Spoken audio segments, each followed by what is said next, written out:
오늘 함께 나누실 하나님 말씀 역대상 17장 1절부터 14절까지 말씀입니다. 오늘 우리 함께 나누실 말씀 역대상 17장 1절부터 14절까지 말씀입니다. 같이 우리 한 목소리로 봉독하겠습니다. 다윗이 그 궁실에 거할 때에 선지자 나단에게 이르되 나는 백향목 궁에 거하거늘 여호와의 언약궤는 휘장 밑에 있도다. 나단이 다윗에게 고하되 하나님이 왕과 함께 계시니 무릇 마음에 있는 바를 행하소서. 그 밤에 하나님의 말씀이 나단에게 임하여 가라사대 가서 내 종 다윗에게 말하기를 여호와의 말씀이 너는 나의 거할 집을 건축하지 말라. 내가 이스라엘을 올라오게 한 날부터 오늘날까지 집에 거하지 아니하고 오직 이 장막과 저 장막에 있으며 이 성막과 저 성막에 있었나니 무릇 이스라엘 무리로 더불어 행하는 곳에서 내가 내 백성을 먹이라고 명한 이스라엘 어느 사사에게 내가 말하기를 너희가 어찌하여 나를 위하여 백향목 집을 건축하지 아니하였느냐고 말하였느냐 하고 연하여 내 종 다윗에게 이처럼 말하라. 만군의 여호와께서 이처럼 말씀하시기를 내가 너를 목장 곧 양을 따르는 데서 취하여 내 백성 이스라엘의 주권자를 삼고 내가 어디를 가든지 내가 너와 함께 있어 내 모든 대적을 내 앞에서 멸하였은즉 세상에서 존귀한 자의 이름같이 이름을 내게 만들어 주리라. 내가 또 내 백성 이스라엘을 위하여 한 곳을 정하여 저희를 심고 저희로 자기 곳에 거하여 다시는 옮기지 않게 하며 악한 유로 전과 같이 죄를 해하지 못하게 하여 전에 내가 사사를 명하여 내 백성 이스라엘을 다스리진 때와 같지 않게 하고 또 내 모든 대적으로 내게 복종하게 하리라. 또 내게 이르시되 여호와가 너를 위하여 집을 세울지라. 내 수완이 차서 내가 열조로 돌아가면 내가 내 뒤에 내 씨 곧 내 아들 중 하나를 세우고 그 나라를 견고하게 하리니 저는 나를 위하여 집을 건축할 것이요 나는 그 위를 영원히 견고하게 하리라. 나는 그 아비가 되고 그는 나의 아들이 되리니 나의 자비를 그에게서 빼앗지 아니하기를 내가 내 전에 있던 자에게서 빼앗음 같이 하지 아니할 것이며 내가 영영이 그를 내 집과 내 나라에 세우리니 그 위가 영원히 견고하리라 하셨다 하라. 아멘. 오늘 말씀을 위해서 잠깐 기도하겠습니다. 거룩하신 하나님 아버지 감사합니다. 하나님께서 우리들에게 다윗을 통해서 하나님께서 기뻐하시는 성품을 매주 듣게 하시니 감사합니다. 오늘 하나님 영상 앞에 나와서 주일날 예배드리는 많은 성도들이 있습니다. 하나님 이들이 정말 하나님의 전에 나와서 예배드리지는 못하지만 영상 앞에 신령과 진정으로 예배드리게 하시고 하나님의 은혜가 있고 하나님의 말씀을 깨닫고 또 하나님의 은혜 가운데 살아갈 수 있는 귀한 삶 주님 도와주시옵소서. 주님 오늘 말씀 가운데 기름 부어주시고 성령의 기름 부음이 있는 시간 되게 하여 주시옵소서. 주님 은혜 감사합니다. 거룩하신 예수님의 이름으로 기도합니다. 아멘. 예수님은 제자들을 충성된 일꾼으로 키우고 남기셨습니다. 교회가 해야 할 일은 충성된 일꾼을 키우고 남기는 일입니다. 충성이란 한자 단어를 살펴보면요. 충이란 한자에는 중심 중에 마음심이 합성된 한자입니다. 또한 성이란 한자는요. 말씀, 은혜, 이를 성을 합성된 한자입니다. 이를 풀어서 해석하면 말씀을 마음의 중심에 두고 이루는 것이다 하는 뜻입니다. 충성의 의미가 한자어로는 그런 뜻입니다. 이는 교회에서 가르쳐야 할 일입니다. 성도는 하나님의 말씀을 마음의 중심에 두고 살아야 합니다. 이것이 충성입니다.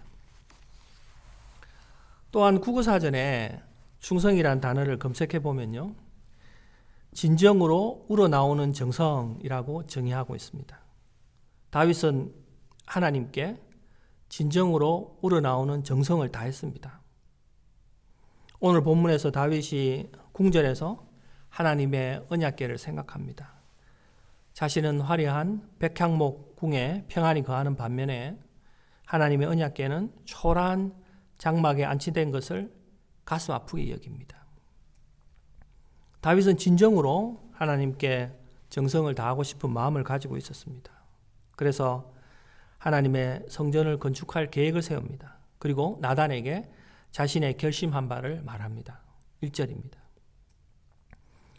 다윗이 그 궁실에 거할 때에 선지자 나단에게 이르되 나는 백향목 궁에 거하거늘 여호와의 언약궤는 휘장 밑에 있도다. 다윗은 진정한 이스라엘의 왕이 되시는 하나님이 합당한 대우를 받고 계시지 못하고 자신만 그런 좋은 궁에 있다는 것에 대해서 송구해하고 불편한 심정을 가지고 있었습니다. 그래서 하나님을 위해서 자신이 거하는 백향목 궁보다 더 좋은 성전을 짓겠다는 것입니다. 2절에 나단이 다윗에게 고하되 하나님이 왕과 함께 계시니 무릇 마음에 있는 바를 행하소서. 하나님이 왕과 함께 계시니라는 표현을 통해서 나단 선지자는 다윗의 성전 건축을 적극적으로 찬성합니다. 그러나 3절에 그 밤에 하나님의 말씀이 나단에게 임하여 가라사대 가서 내 종 다윗에게 말하기를 여호와의 말씀이 너는 나의 거할 집을 건축하지 말라. 그런데 하나님께서는 그 밤에 직접적인 음성을 통해서 성전 건축을 반대하십니다. 이스라엘의 최고 권위 있는 선지자 나단이 말을 번복하게 된 것입니다. 하나님은 성전을 건축할 다윗의 마음을 기뻐하시면서도 다윗에 의한 성전 건축 자체는 허락하지 않으셨습니다. 하나님이 허락하지 않으신 이유는 크게 세 가지입니다. 첫 번째는요, 하나님은 누구에게도 성전 건축을 지시한 적이 없습니다. 5절과 6절입니다. 내가 이스라엘을 올라오게 한 날부터 오늘날까지 집에 거하지 아니하고 오직 이 장막과 저 장막에 있으며 이 성막과 저 성막에 있었나니 무릇 이스라엘 무리로 더불어 행하는 곳에서 내가 내 백성을 먹이라고 명한 이스라엘의 어느 사사에게 내가 말하기를 너희가 어찌하여 나를 위하여 백향목 집을 건축하지 아니하였느냐고 말하였느냐 하고, 하나님께서는 자신이 이스라엘 백성을 출애굽한 이후에 지금까지 이 장막과 저 장막에 거하셨다고 말씀하십니다. 하나님은 초라한 장막에 거하시면서도 이스라엘 백성을 떠나지 않으셨다는 사실을 말씀하고 있습니다. 하나님의 임재는 화려한 성전에 있는 것이 아니라 초라한 장막이라도 하나님의 임재가 있을 수 있고, 또 하나님께서 뜻하는 곳에 임재하신다는 것입니다. 그래서 화려한 성전을 만든다고 해서 내가 그곳에 임재하는 것이 아니라 하는 것을 다윗에게 가르치고 있습니다. 둘째는 다윗의 손에 피가 많이 묻었기 때문이라는 것입니다. 역대상 22장 8절에 보면요, 여호와의 말씀이 내게 임하여 이르시되 너는 피를 심히 많이 흘렸고 크게 전쟁하였느니라. 내가 내 앞에서 땅에 피를 많이 흘렸는즉 내 이름을 위하여 전을 건축하지 못하리라. 다윗은 수많은 전쟁을 치르고 많은 피를 흘렸던 사람입니다. 그런 그가 평화와 은혜를 상징하는 하나님의 성전을 짓는다면은 후세의 사람들이 참 평화는 수많은 사람들의 피 위에 세워지는 것이라고 착각할 수 있습니다. 그래서 성전은 평화의 사람을 통해서 세워져야 할 필요가 있었던 것입니다. 세 번째는요, 하나님이 백성들을 배려했기 때문입니다. 당시 이스라엘은 많은 전쟁을 끝내고 이제 막 쉼을 얻은 상태였습니다. 이런 상황에서 다윗이 웅장한 성전을 짓기 위해서 세금을 거두고 백성들에게 부역을 실시하면은 백성들은 성전을 짓는 것을 기쁨과 찬양의 은혜로 짓는 것이 아니라 고통과 원망으로 성전을 짓게 되는 것입니다. 하나님께서는 그런 전을 기뻐 받지 않으시고 또한 지금 백성들이 힘들었던 백성들을 쉬게 하고 싶은 것, 그것이 하나님의 뜻이었습니다. 하나님은 다윗의 성전 건축을 불허하셨지만 다윗의 충성된 마음은 받으셨습니다. 10절과 11절입니다. 전에 내가 사사를 명하여 내 백성 이스라엘을 다스리던 때와 같지 않게 하고 또 내 모든 대적으로 내게 복종하게 하였느니라. 또 내게 이르시되 여호와가 너를 위하여 집을 세울지라. 11절에 내 수완이 차서 내가 열조에게로 돌아가면 내가 내 뒤에 내 씨 곧 내 아들 중 하나를 세우고 그 나라를 견고하게 하리니. 다윗이 자기 손으로 하나님의 성전을 지어 바치기를 소원했지만 하나님은 그의 아들이 하나님의 성전을 지을 것을 말씀하십니다. 이것은 하나님께서 다윗의 소원을 전적으로 거부한 것은 아니지만 다윗의 계획과는 다른 것이었습니다. 그러나 하나님은 다윗 언약이라는 놀라운 선물을 주십니다. 하나님은 다윗의 집이 계속해서 이스라엘의 왕권을 부여받을 것이라 하는 말씀하시고요. 다윗의 후손으로 오실 예수 그리스도를 통해서 영원한 왕권을 주실 것이다 하는 축복을 하시는 거죠. 이렇게 큰 축복을 받은 다윗은 하나님 앞에 놀라운 충성을 보였습니다. 그러면 다윗이 보였던 그 충성, 그 세 가지를 한번 여러분들과 나누어 보겠습니다. 첫 번째는요, 다윗은 한결같은 충성을 가지고 있었습니다. 충성은요, 성실한 마음이며 한결같은 마음이며 흔들리지 않는 마음입니다. 다윗은 사울을 피해서 10년 동안 그를 피해 다니며 수많은 환난과 핍박과 어려움이 있었습니다. 다윗이 얼마나 많은 고통을 받았는지 여러분 성경을 통해서 알 수 있지 않습니까? 그런데 다윗은 그 환난과 고통과 핍박 가운데서도요, 하나님에 대한 충성심이 한 번도 떨어진 적이 없습니다. 또 다윗은 지금 모든 일들이 다 자신의 뜻대로 제대로 다 풀려가고 있습니다. 블레셋도 평정했고요. 또 북이스라엘과 남유다가 통일되었고 또 수도를 예루살렘으로 옮겼고 또 백성들의 환호와 칭송을 받으면서 자신의 왕위가 굳건히 세워졌습니다. 그런데 다윗은 권력을 휘두르는 왕이 아니라 도리어 한결같은 마음으로 하나님의 주권을 공포하고 하나님의 통치를 강조합니다. 한결같은 마음으로 다윗은 충성했습니다. 시편 93편 1절과 2절에 보면요, 여호와께서 통치하시니 스스로 권위를 입히셨도다. 여호와께서 능력을 입으시며 뛰셨으므로 세계도 견고히 서고 요동치 아니하도다.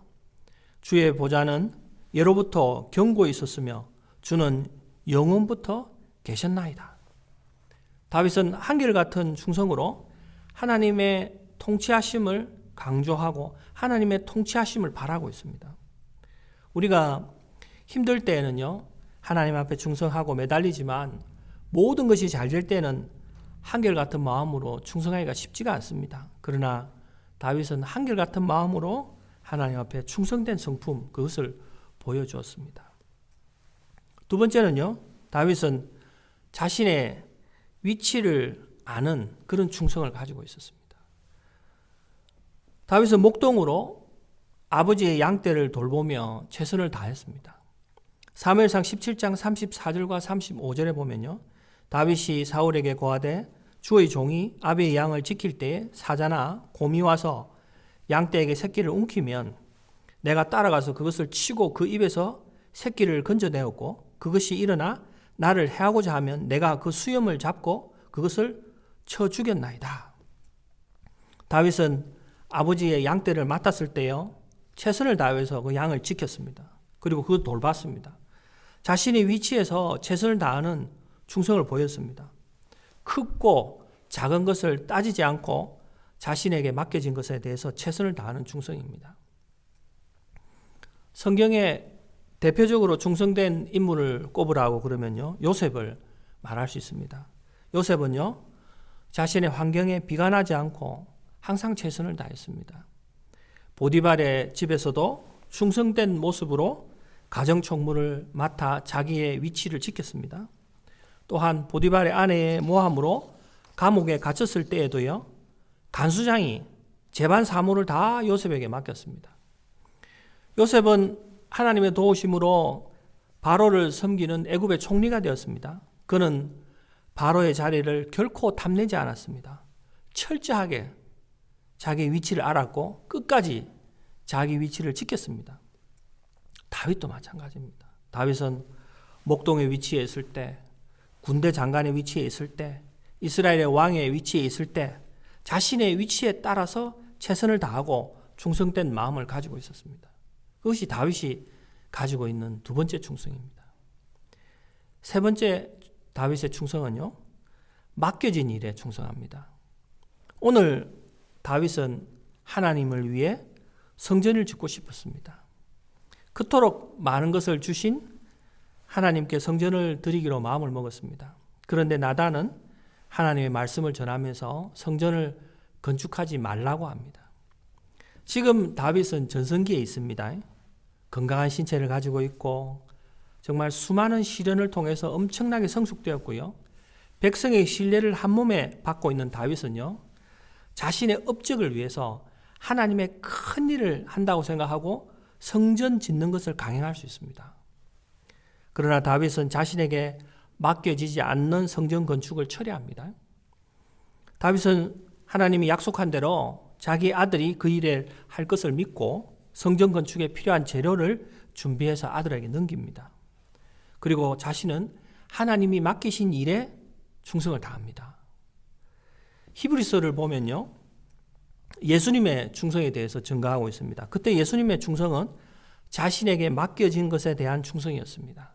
히브리서 3장 5절에서 6절을 보면요, 또한 모세는 장래에 말할 것을 증거하기 위하여 하나님의 온 집에서 사환으로 충성하였고 그리스도는 그의 집 맡은 아들로 충성하였으니 우리가 소망의 담대함과 자랑을 끝까지 견디히 잡으면 그의 집이라. 모세는 하나님의 사환으로 충성하였고 예수님은 하나님의 아들로서 충성했다고 말하고 있습니다. 하나님은 우리 각자에게 맡기신 일이 있습니다. 하나님이 맡기신 일을 완수하고 성취하는 것이 충성된 사람입니다. 충성은 자신이 원하는 일을 하는 것이 아니라 하나님이 맡기신 일을 하는 것입니다. 우리는 자기가 좋아하는 일, 또 잘할 수 있는 일을 배웠습니다. 그러나 동시에 우리가 배워야 할 것이 있습니다. 그것은 하나님이 우리에게 맡겨진 일에 대해서 충성해야 됩니다. 오늘 다윗은 하나님이 자신에게 맡겨진 일에 대해서 충성합니다. 록펠러의 전기를 읽으면요, 존 아치폴트라는 사람이 등장합니다. 아치폴트는 원래 스탠다드 오일의 말단 직원이었습니다. 그는 한 통에 4달러라는 별명으로 불리고 있었습니다. 그것은 일에 대한 열정이 남달랐던 아치폴트가요, 출장을 가서 호텔에 묵을 때 숙박부에 자기네 이름을 적고 그 옆에다가 한 통에 4달러 스탠다드 오일이라고 그 문구를 빠뜨리지 않고 같이 적었습니다. 동료들이 그것을 보고 그에게 붙여준 별명이었습니다. 그는 자신에게 맡겨진 일에 항상 최선을 다했고 작은 일에도 회사에 충성하고자 하는 마음을 가지고 있었습니다. 그러던 어느 날 그는 캘리포니아의 한 작은 도시로 출장을 가게 됩니다. 그곳에 밤 늦어서야 도착을 하게 됩니다. 그는 호텔 종업원에게 숙박부를 달라고 해서 자기 이름을 쓰고 그 옆에 한 통에 4달러 스탠다드 오일 이렇게 적어 넣었습니다. 그때 옆에서 한 신사가 아치폴드의 행동을 유심히 보고 있다가 이렇게 물어봅니다. 왜 문구를 적어 넣지요? 그랬더니 아치볼드가요, 저희 회사를 조금이라도 많은 사람에게 알리려는 거지요. 혹시 이 호텔을 찾는 손님 가운데 석유가 필요한 분이 있다면 숙박비를 보거나 직원이 스탠다드 오일을 추천하지 않겠습니까? 그 일이 있고 나서 한 달쯤 지났을 때 아치볼트는 회장에게서 특별 초청을 받습니다. 회장을 만나기 위해서 본사에 방문한 아치볼트는 캘리포니아의 작은 도시의 호텔에서 만났던 그 신사가 바로 록펠러 회장이라는 사실을 알게 되었습니다. 록펠러 회장은 1896년 이후에 모든 스탠다드 오일에 대한 관한 일을 아치볼트에게 위임합니다. 무명의 아치볼트가요, 스탠다드 오일의 최고의 임원이 될 수 있었던 것은요, 그의 탁월한 충성심이었습니다. 하나님이 당신에게 무엇을 맡겼든지 그 일에 충성하십시오. 충성은 하나님이 기뻐하시는 성품입니다. 오늘 다윗은 충성을 통해 하나님으로부터 다윗 언약이라는 것을 선물 받습니다. 충성은 우리의 삶을 바꾸고 모든 사람에게 칭찬받는 성품입니다. 자기가 맡은 가정, 자기가 맡은 교회, 자기가 맡은 직업에 청지기의 마음으로 충성되게 섬기십시오. 맡은 자가 구할 것은 충성입니다. 충성된 일꾼으로 하나님의 놀라운 상급을 경험하면서 살아가는 저와 여러분 되기를 간절히 축원합니다. 기도하시겠습니다. 거룩하신 하나님 아버지, 참 감사합니다. 하나님, 오늘 다윗의 충성을 통해서 우리가 정말 하나님 앞에 어떻게 충성하게 해야 될지 알려주시니 감사합니다. 다윗이 정말 환난과 핍박과 그리고 정말 부귀영화 사회에서도 한결같이 하나님 앞에 충성하였고, 또한 자신의 위치에 따라서 자기의 위치에 맞는 충성을 다하였고, 또 자신에게 맡겨진 일에 충성한 다윗의 모습을 보면서 정말 이 땅에서 하나님의 충성된 일꾼으로 살아갈 수 있도록 주님 도와주시옵소서. 주님 은혜 감사합니다. 이 모든 말씀 거룩하신 예수님의 이름으로 기도합니다. 아멘. 예, 찬송가 383장 찬양하시고 축도함으로 예배를 마치도록 하겠습니다.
축도하겠습니다.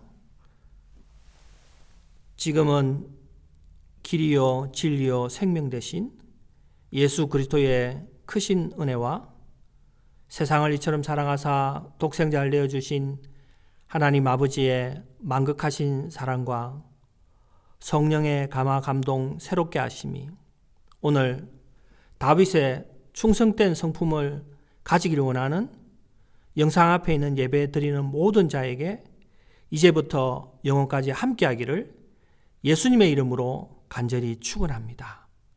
아멘.